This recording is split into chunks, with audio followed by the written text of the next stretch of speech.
This is a series about power, and why it, and more important, what we have learned to believe about our relationship with it, affects every aspect of our daily lives.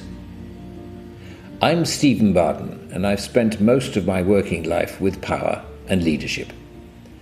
I'm a coach-mentor of leaders, and I used to be a corporate leader at one stage. My late-in-life doctorate was on how successful leaders manage power, and my book, due out in December 2020, is called How Successful Leaders Do Business with Their World, which of course is also about power. Episode 2, the story of battles, balance, and the fastest kid in Florida. You may remember from the last episode that one of the findings from the research that I did with a group of top leaders was that we all have a foundational assumption about the balance of power we have with our world. And this is largely built up from our childhood as we explore our space in our families and later schools and communities. The key point that I found was, if the child learns to assume that she and her world have a manageable power balance, she's much more likely to engage with it, to partner with it. And this I called the partnering stance. If, on the other hand, she learns to believe that the world invariably has the upper hand, then she'll be more likely to regard it as the opposition, something to compete against, to win or lose against. And that I called, yes, you guessed it, the oppositional stance. And unless we relearn that template, we take it with us into adulthood. So, fairly absurdly for sentient beings, an assumption that we formed while we were exploring our space as children, with very little power and very little experience, we take with us into our adulthood. And that child's experience can dominate the way we behave and manage for the rest of our lives. When I did that research, I wasn't looking to find out what those leaders had gone through as children. I actually wanted to know how they'd experienced their learning during their careers. How did they learn to make decisions that led to their success? But the more I talked to them, the more they kept referring to their childhood, tracking their accomplishments through a thread from their childhood.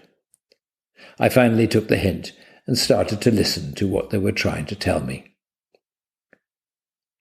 They all had had very different childhoods, which of course was to be expected.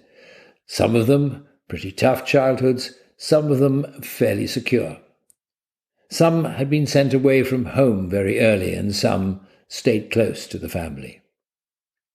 And they went on to objectively successful careers, making a big impact in, again, very different ways and in very different places. They were educators, corporate CEOs, and military leaders at the highest levels. But after analysis, I did discover, and to my surprise, that they all had one thing in common. They all had a partnering stance.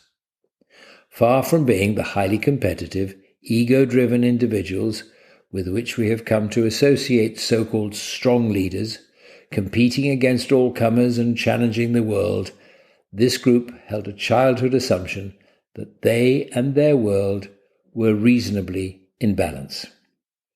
They could do business with it, they could partner with it, and they certainly could be curious about it and engage with it. And they built up, over the years, values, approaches, and immense skills to support that assumption.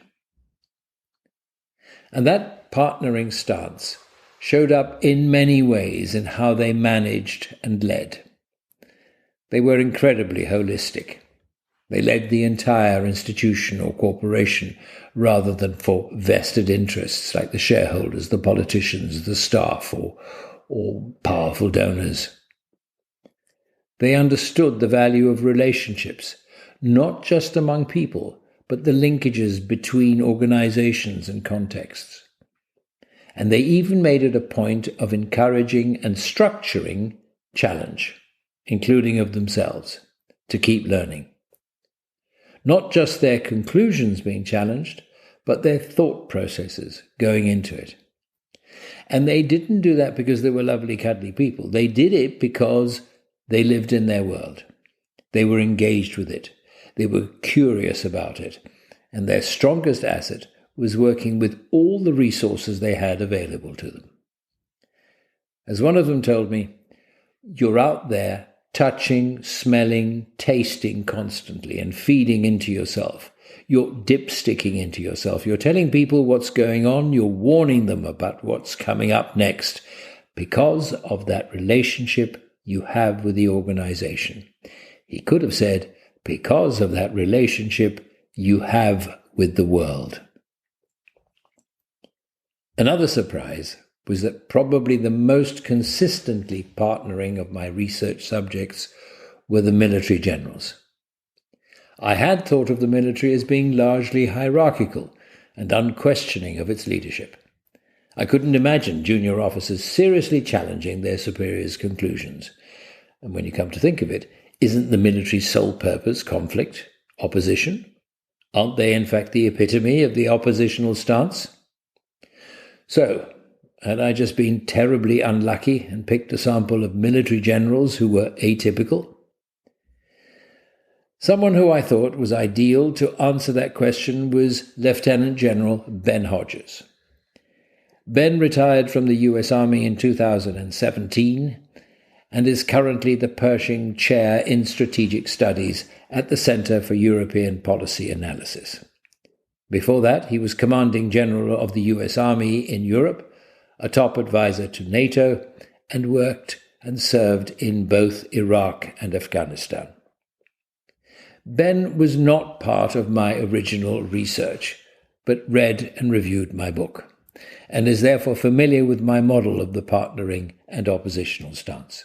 I started by asking him whether what I had found in my model fitted in with his long experience of the U.S. military. So my experience is that the expectation was for me to use initiative, to take risks, to accept responsibility. And the times I got in trouble were usually when I failed to do that, not when I failed to follow a specific order. The type of units I was in, the 101st Airborne Division, but also even in a mechanized infantry unit in northern Germany. This was always the expectation. These were the examples, the historical examples that were always put in front of us, or when other leaders in the organization were recognized, it was typically because they were willing to take risks and use initiative, be innovative. So that's always been the expectation, and that does, in a way, seem at odds with the stereotypical, Prussian, we all follow orders, unquestioning obedience, that sort of thing. But actually, that's the opposite of the training, as well as my own personal experiences. My favorite Clausewitz quote is, "Happy the army where ill-timed boldness occurs frequently. It is a luxuriant weed, but indicates the richness of the soil." So even Clausewitz, the ultimate Prussian, advocated, young leaders who were willing to take risk, and you just had to help that mature. What do you think is the role of military within a nation? Well, still sticking with Clausewitz and the Trinity, of course, the state, the people, and the military. It has a role for thousands of years to protect. Of course, it can be misused as a weapon. And so as a member of the United States Armed Forces, and in our history, or our founding, if you will, the Army is actually 1 year older than the country. The Army was officially started 1 year before the Declaration of Independence. And without an Army, the Declaration of Independence would have been an empty political statement. But the founders were so intent on ensuring civilian control of the military that the Army would not become an entity of its own. And so our oath as officers and soldiers in the military is to the Constitution of the United States. I've had this small copy of the Constitution with me for decades, and it's as a reminder that our oath is to the Constitution, to support and defend the Constitution of the United States. And so we, as part of communicating as leaders, we reinforce this at every possible opportunity. When a soldier is promoted, or an officer, or at the a re-enlistment ceremony when they sign on for another 2 or 4 years or whatever, we always reaffirm the oath in front of everybody as a means of reminding us. Which is why, frankly, with the current administration of the United States, the Trump administration, you will remember a few months ago there was a very important, significant crisis where the president there was a lot of talk about bringing the military to quell civil disturbance. And every single soldier I know had a visceral reaction to that, like, no, we do not want to do that. Now, there have been a couple of times in our history where I thought it was appropriate, where President Eisenhower used the Army to help enforce integration, for example, in a high school in Little Rock, Arkansas. But in general, that's law enforcement, and the National Guard has those kind of responsibilities. The regular Army, we all really had a bad reaction to that. And I think you saw when General Milley, the chairman of the Joint Chiefs, our top uniformed officer, apologized 2 days later in a big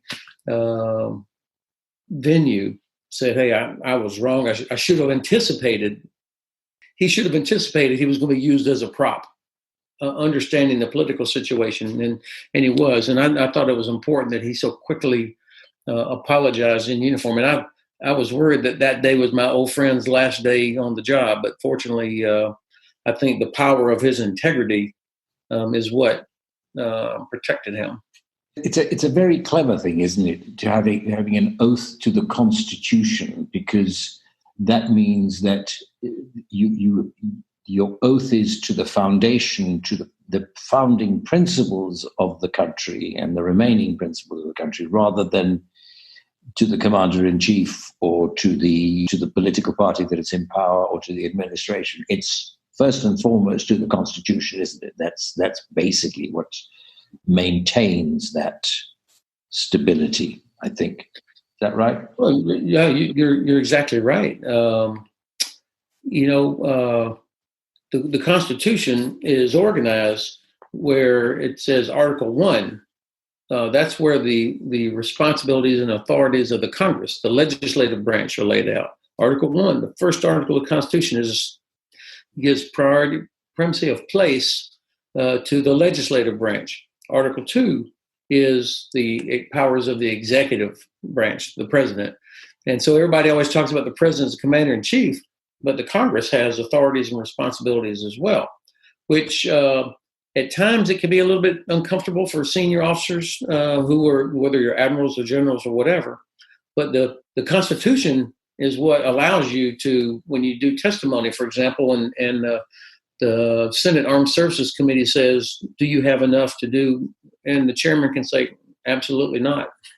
Even though the budget was put forth by the executive branch. So it's a challenging, but also a good construct. And, when we hear the president talk about my generals, no, sir, we're not your generals. We're generals of the Army or the Air Force, admirals of the Navy.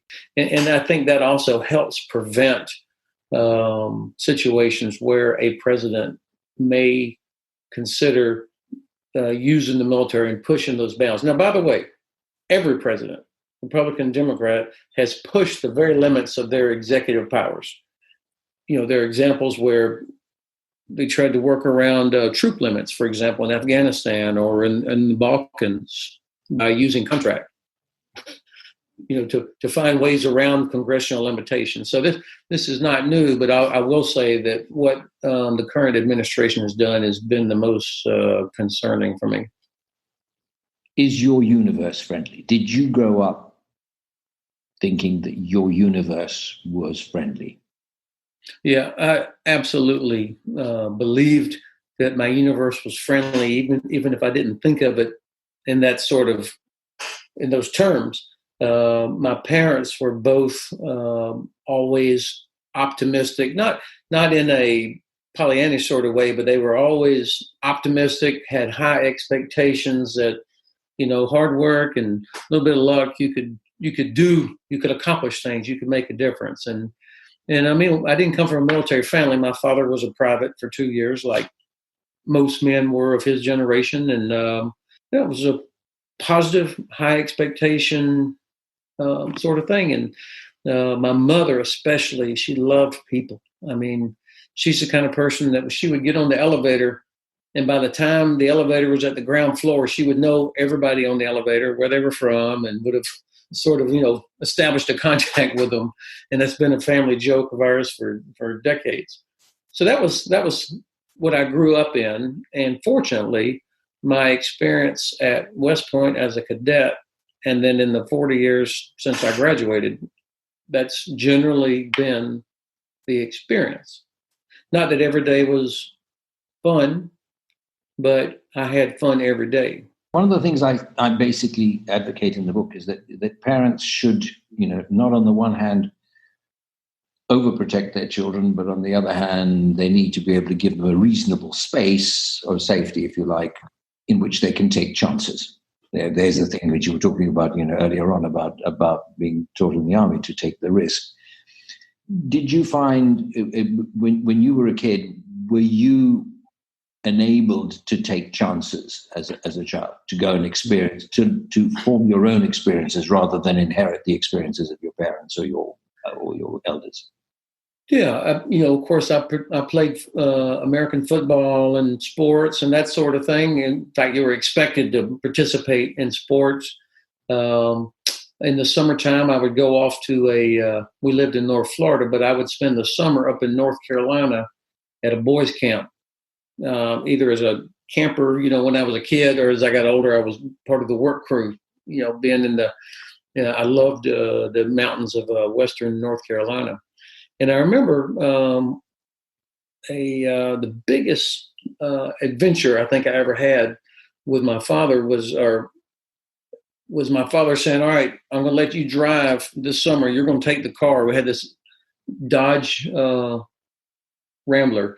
No, not a Dodge Rambler, but it was a Dodge car. And he said, "You can drive." I was 16. And he said, "You can drive." Now, of course, there was no GPS, there was no iPhones, there was none of that. This was 1974, and we went over the route on the map, and he said, "All right, have fun." And I was honestly, even to this day, I'm a little surprised he let me do that, but it was that was a huge confidence boost for me to know that I could travel across from Florida to North Carolina, be responsible for the car, stop and get gas, do all the things necessary, and then bring it back safely. And in fact, I even gave a guy a ride back, halfway back. So that was the kind of thing. And then there's another funny story. Every Thanksgiving, all of us would go down to this hunting lodge out in the middle of nowhere in North Florida. And my grandfather and his 5 brothers had built it back in the Depression time. And now it's where we all go every Thanksgiving. I mean, there'd be 100 people there, gigantic family reunion. And my father and I would always go down early and stay late. And the water came from a well that was out in the woods down close to this river. And so, of course, it means you had to fill up milk jugs with spring water to bring it to the house for drinking and cooking. And so one night, I swear it had to be 10 o'clock at night, and I was only about 10 or 9 at the time, and one of the old uncles, he goes, "Hey, Ben, we need more water." Now, I know at this time that they did not need more water. This was a test. And I looked at my father. He said, "Yeah, bud, you need to go down and we need more water here for tomorrow morning." I'm like, "Oh." the last thing I wanted was to walk out into that forest by myself. And I said, "Can I take a flashlight?" And he said, "All right." So I was the fastest kid in Florida that night. I ran down to that well, filled up a jug up with water, and ran back. But now I know what was going on. Going back to the military, one of the things that I found that they were pretty good at was scenario planning, the battle plans. Is that something that you did, that you experienced, and is that something that you keep on doing now that you've retired and you're doing? Yeah, for sure. We were constantly wargaming courses of action, for example, and as technology improved, for example, we were preparing for the invasion of Iraq in 2003. I was a brigade commander, and by this time we had visual methodology that you could actually see the terrain. Now, this is 2003. Obviously, it's a million times better now, but even in 2003, you could kind of get a pilot's view if you were flying in on a helicopter to seize an airfield, which we were preparing to do. Thank God we never had to do that because it would have been a mess. But you could visualize it, and then you could think about what needed to be done. So those kind of tools have developed, and everybody knows that the plan is almost never going to turn out exactly as you hope because you've got a thinking enemy. We know from Clausewitz there's 1,000 things that can go wrong, and half of them will go wrong. And and I had hundreds of teenagers with weapons under my command. So, I mean, there's a lot of potential for things to go wrong. But the wargaming, the going through the planning process was necessary to, number one, figure out the timing, the logistics, what would be required, and then to figure out, what do we want to do to have the best chance for success. At the end of the day, it was going to be a lieutenant with a group of sergeants and soldiers that were going to be the key on the point. So it had to be something that they couldn't be long. Obviously they would rehearse multiple times, but at the end of the day, it needed to be something that they understood when they get there, and the situation looked different from what we thought. They still knew what the end state was, and so they would retask themselves. That was the expectation, that they would retask themselves because the purpose was more important than the task. Seizing a place is the task, but in order to, the purpose is by far more important. And if you can accomplish a purpose without having to seize this, then that's good. And of course, all the training that we did, all the leader development was based on that where a young leader feels confident. In fact, my goal was always that lieutenants, sergeants, and captains would say, if Colonel Hodges was here and he knew what I knew and he saw what I saw, he would probably tell me to do X, so I'm going to do that. Did you, at any stage in that scenario planning, did you ever make provision for them, the ones who were going to be in the field, to say, what about this? Have you thought about this? In other words, the critique coming from the bottom up. Did you ever make provision? And is that something that the military does in the US, where they critique from the bottom up, if you like? Yeah, in fact, part of the process is when you issue the order, there's been a lot of parallel planning going on already. I mean, the staffs are talking, and, so people have as much time as possible to start movement, to begin to prepare things that can be done without knowing the full, total, final plan. And then once you've briefed it, you've given the order, then your subordinates will come back and back brief you on how they're going to do it. And this is their opportunity to point out, I'm going to need more trucks, or I'm going to need more time, or I'm going to need this, or sir, I think we can accomplish it if we do this. And of course, this is especially important when you're in multinational formations where you've got allies. It's not just U.S. Army. It might be, other Americans, Special Forces, Marines, or Air Force typically is, or Polish or British or German allies that are part of it as well. And so having that back brief to eliminate as much misunderstanding as possible. And there's also when they can come back and say, if you can't give me, here's the risk of failure or losses if I don't get what I've told you I need. And so, and then I own the risk. Then I say, okay, sorry, I've got no more trucks. In modern warfare, you have to be able to conduct distributed operations. You've got young leaders all over the place out interacting, whether it's with the local populations, their own soldiers, allied and partner formations, and of course the enemy. And so they've got to be confident and able to act independently, which means you've got to communicate to them in such a way that they feel confident that they can make decisions, take risks in order to carry out their assigned purpose. Now, of course, they don't come in a box like that. You have to invest time in that. And so one of the things that I think the leader has to be conscious of and prevent is the gravitational pull of him or his or herself. That it's natural, particularly in the military, but I think also in big businesses, that people will gravitate towards the boss, the leader, in social situations as well as in training or on operation. And so I think consciously going out of your way to not be the center of attention, even at a social event. You know, when you have the normal monthly or quarterly team building sort of things or Christmas party or whatever it is, to don't let yourself be the center of attention for the whole thing. How do you do that? Because that's really difficult.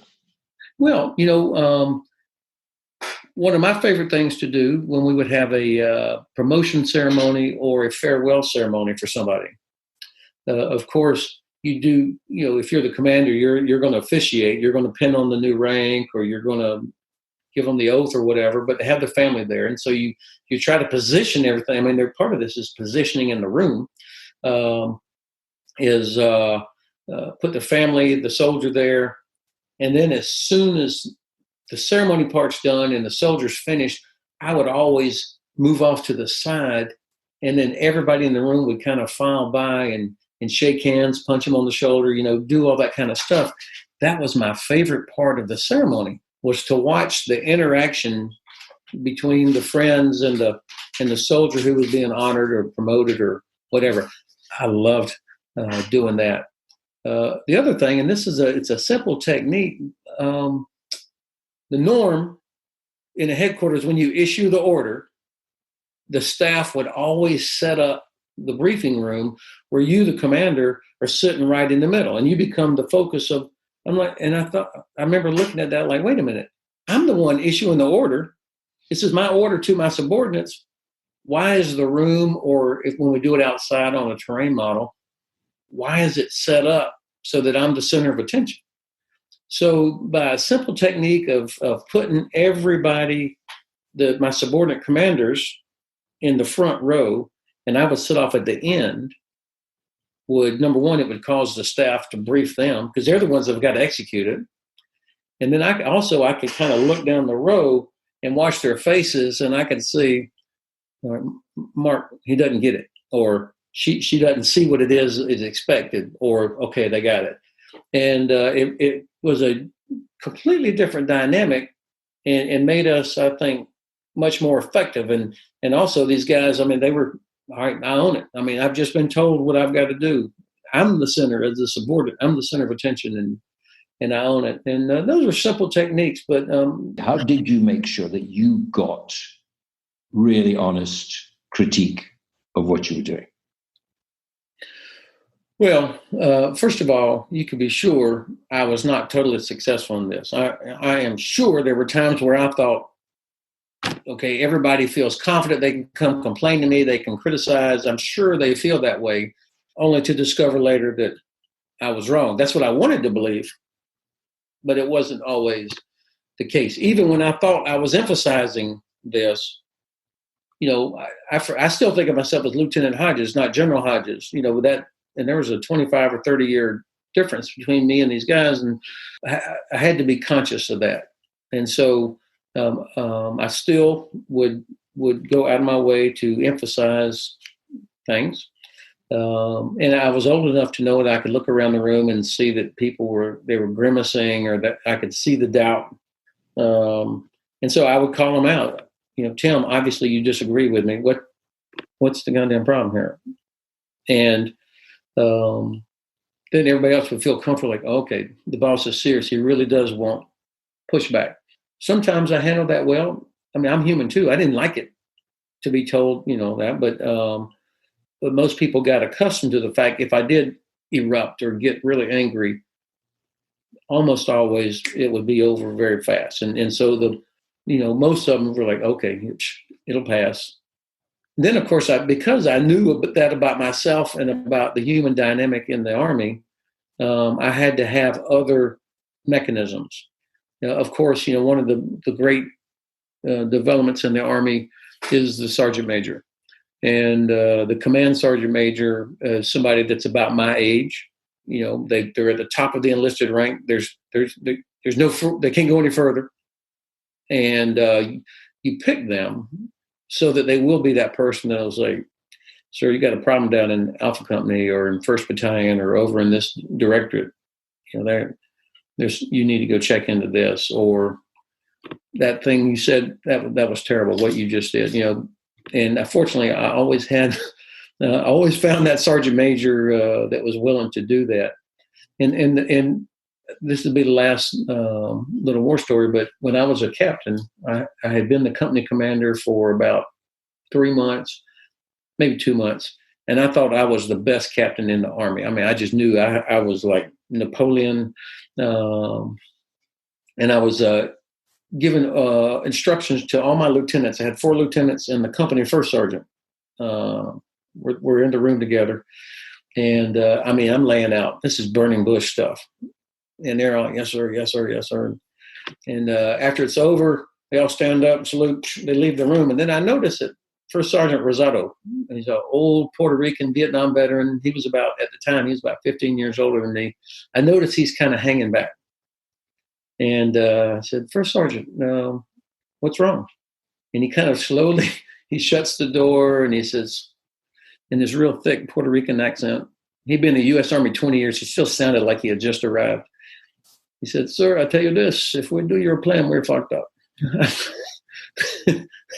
I said, what? I said, what do you mean? And then he lays out like 5 fatal flaws in what I had just issued. I'm like, oh my God, get those stupid lieutenants back in here right now. And that stuck with me forever, that, in the future, get the old first sergeant in on the plan from the beginning. And then to the lieutenants, hey, if it's stupid, tell me, raise your hand.